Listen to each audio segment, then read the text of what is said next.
The Selfish Path to Romance. Download Chapter 1 for free at drkenner.com. This is from Betty, and this is what makes people selfish. She sounds like a young woman, a young girl. What makes people selfish? This morning I was leaving to go to the store, and my brother stopped me and asked if I could pick up a loaf of bread so he wouldn't have to leave the house. Of course, I said. Then we were both going on a bike ride separately. My bike had a flat tire. He asked if I knew how to run the bike pump, and I said yes. He turned it on for his use, and for some reason I thought he would do my tire as well. When I went out to the garage, he hadn't even bothered to put any air in my tire. It's always this way with him. Should I call him on his selfishness, or am I asking too much? Thank you, Betty. Betty, your brother cannot read your mind. You're wanting him to fill the tire. Maybe he's an older brother. Maybe he wants to help you become more independent. And so he doesn't fill the tire. He asks you first, are you able to fill your own tire? You say yes, and maybe he's trying to encourage your independence. But he can't read your mind. If you said to him, hey, can you fill my tire while you're at it? Then if he says no, you'd say, I helped you out with the bread today. I'd love it if you could fill my tire. Or are you in a big hurry? But, you want to find out his context too. What you're looking for in a relationship is a trader relationship. You rub my back, I rub your back. I'll pick up a loaf of bread for you, and you'll fill my tire. But you can't just think it. If you go through life just thinking that maybe he'll help me out here, maybe my kids will help me out because I drove them to the mall this afternoon, so maybe they'll do the dishes when we get home as kind of a trade. They can't read your mind. Maybe because I was good to my husband, he'll be good to me. People can't read your mind. So what's the alternative? Hey, I got to interrupt this because we've got to pay some bills. 30 seconds, that's it. A very quick ad, and then Ellen will be back. Many romantic partners have complaints like, I live in the shadow of my husband's life, or I feel invisible to my girlfriend. These are common complaints, but you never want to betray yourself in a romantic partnership. When both partners value themselves and are lovingly honest with one another, romance flourishes. Discover the secrets to lasting love in this liberating book, The Selfish Path to Romance, by Drs. Edwin Locke and Ellen Kenner. That's The Selfish Path to Romance on Amazon or selfishromance.com. People can't read your mind. So what's the alternative? The alternative is to give yourself a voice, not a resentful voice, not a, well, I did this for you, so can't you do it for me? But a voice that says, hey, would you mind doing this? Or if you're filling your tire, could you pump some air in my tire too? Just a gentle, friendly voice that assumes a good relationship between the two of you. So you asked what makes people selfish. You're seeing this as a pattern with your brother. I don't want to question. It's possible that your brother is what's called a me-only person. I would never call that selfish. I know people conventionally call that selfish. But that's self-destructive because me-only people go through life leaving paths of destruction in relationship after relationship. They wear people out.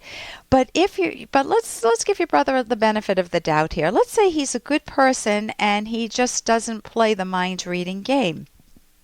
Then he's potentially a self-valuing person.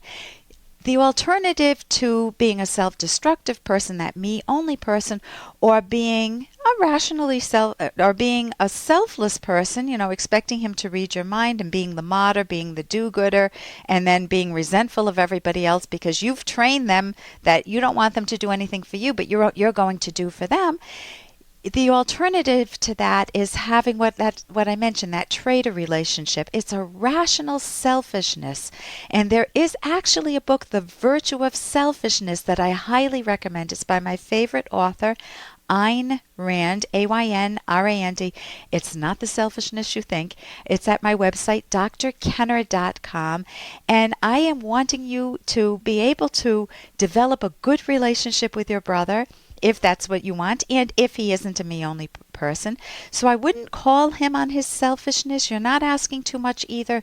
I would change the way you think about it. In cognitive therapy, we call that reframing.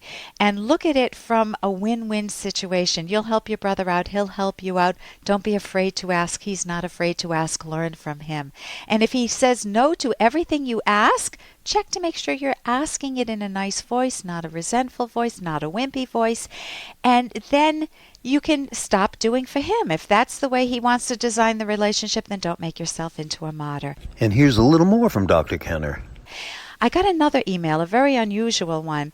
Hello, Dr. Kenner. I'm having an unusual problem.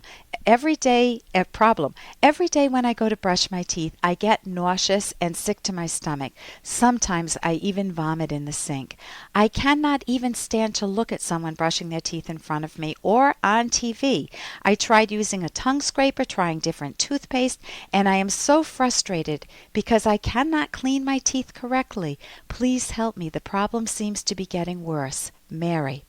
Mary, in one sense, it's a very odd problem. In another sense, maybe it isn't, because I've actually heard of this, but I don't know if it will fit your context.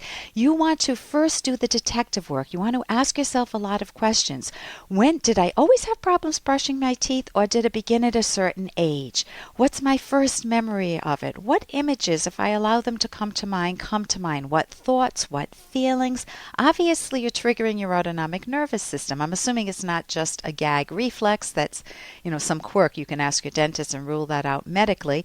But if it's not that, I have had people who have seen, for example, maybe they've been to a dentist and they've been in enormous pain, so they don't like anybody putting anything in their mouth, and they might vomit. It might trigger that, again, your autonomic nervous system, an anxiety response. And maybe it's an alcoholic parent who used to brush their teeth after they vomited, and there's trauma involved there. So ask yourself a lot of questions. It would maybe a very good idea to see a cognitive therapist. For more Dr. Kenner podcast, go to drkenner.com and please listen to this ad. Here's an excerpt from The Selfish Path to Romance, the Serious Romance Guidebook by clinical psychologist Dr. Ellen Kenner and co-author Dr. Edwin Locke. You cannot value romance if you don't have other values in your life. Some of the areas in which you can pursue values are a career or a job. Is your job or career something you love, or did you choose it for other reasons, such as conformity, fear, or duty? The ideal job is one about which you say, this job is so great, I can't believe they pay me to do it. Not everyone can find such a job, especially in bad economic times, but it's worth the effort, even if it means changing careers. And home. Make your home warm and inviting, tailored to your aesthetic taste and needs. Don't make it a vehicle for showing off, but do make it your own, a reflection of your standards and desires, not those of others. You can download Chapter 1 for free by going to drkenner.com, and you can buy the book at amazon.com.